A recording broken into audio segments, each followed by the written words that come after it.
मोरे सुरताए मोरे जान।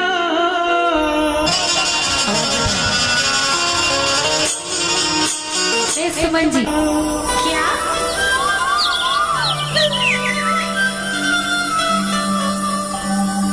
दमाद बे मोला मिस काल हो जो कि हमारी इस मंच की आन बान शान है। बहुत ही तरह हम लेकर आएंगे सुमन जी और भावपक्ष में आएंगी प्रिया जी और सालू जी। अरे अटिया गोटिया करेगा था तुरी कैसे मारबे मुंह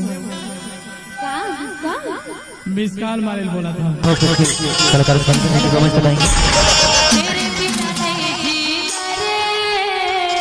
ए आही मोरे सुरताए मोरे जान। आही मोरे सुरताए मोरे जान। मार दे बे मोला मिस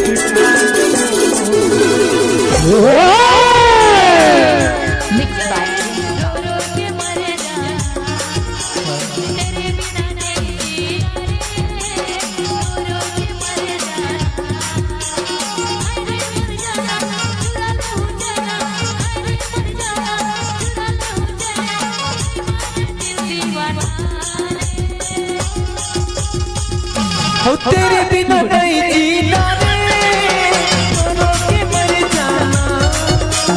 तेरे बिना नहीं जीना रे रो के मर जाना। तेरे बिना नहीं जीना रे रो के मर जाना। तेरे बिना नहीं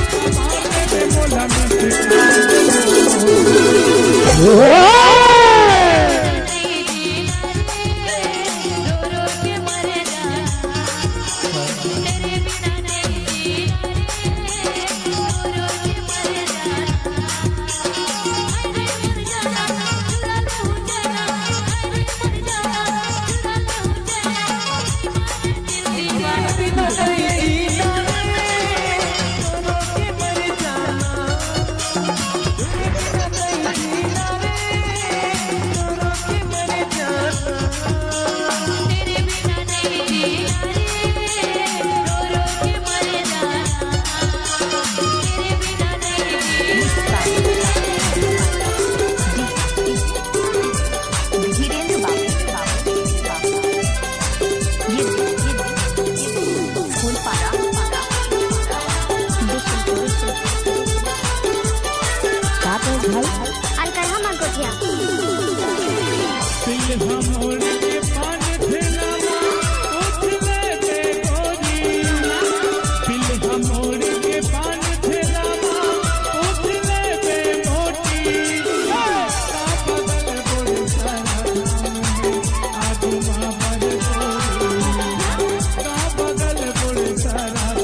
अरे धीरेन्द्र बाबू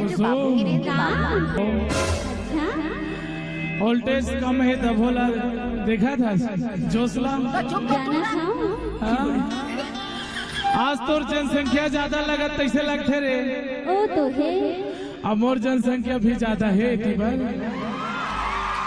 गाना गाए बार तो प्लीज मोर इज्जत गजब आइटम है रे। ए टूरी हर मंच नारी शक्ति जिंदाबाद जिंदाबाद। एक मिनट हां तय हर स्टेज महाराज की निहारेज बता। मैं हां तय एकर मोर जोड़ी नहीं खपाए। एकर शादी होगी एकर स्थिति ना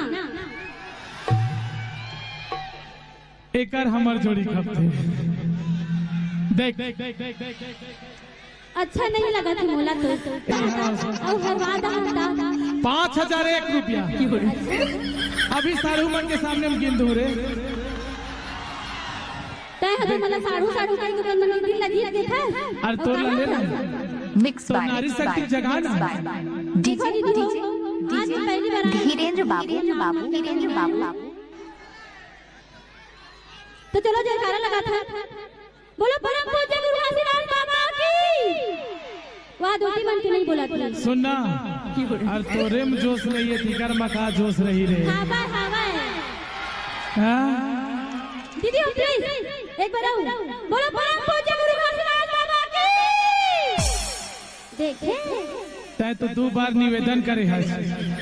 एक सेकंड एकरो जो से आवत देखत जाएगा वो तो आवे करी सुनना तय 2 बार निवेदन करे है।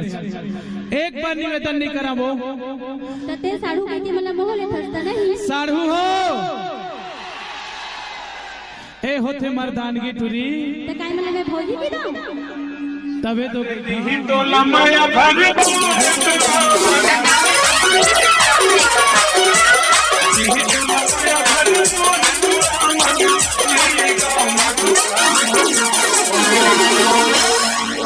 चलो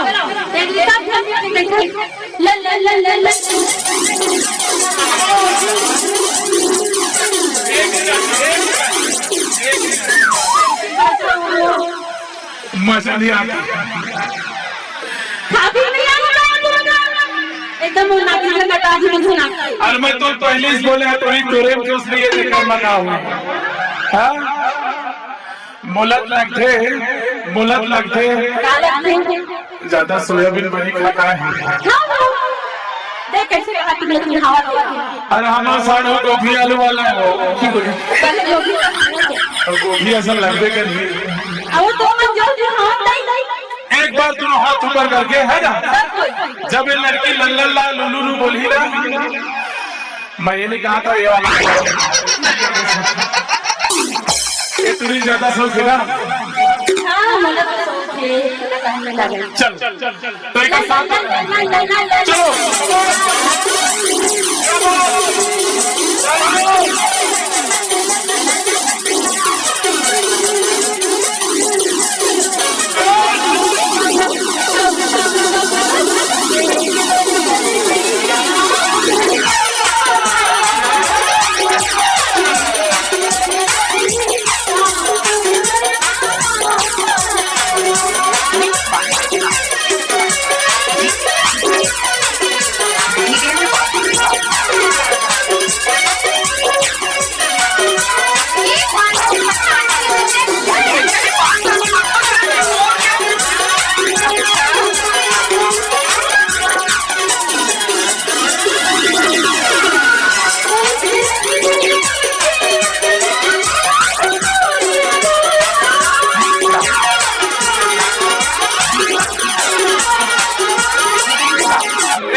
Mixed by Lindra Babu, Bishanpur.